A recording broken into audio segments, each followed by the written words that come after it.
Ronnie Cowan. Thank you, Mr. Speaker, and I welcome the foresight for this statement, and I also welcome the ongoing improvements in UK gambling legislation which the Department has been bringing forward.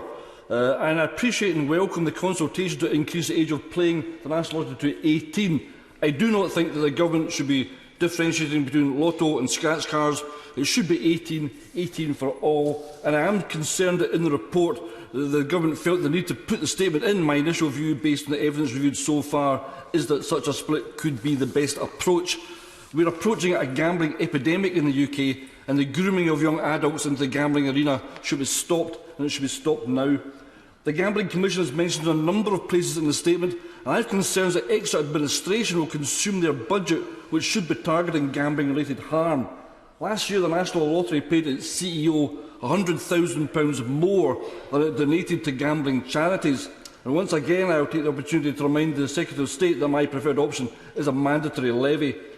Recent years have seen an increase in profits for Camelot against a backdrop of a decline in lottery funding for good causes.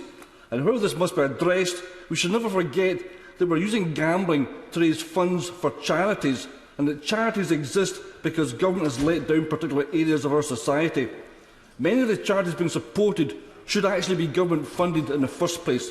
So please, could the Government reconsider your age limit review, and can the Government guarantee the percentage of gross profits that will be allocated to good causes? Minister.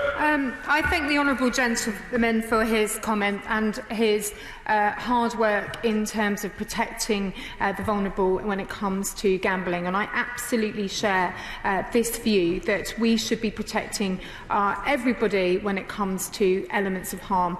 The reality is that there is a very low risk when it comes to the National Lottery, but I absolutely understand that he feels differently around the levy, but I do feel that the responsible approach that we're showing from this department of working with the industry is bearing fruit, and as we've seen around the 100 million which has been announced very recently.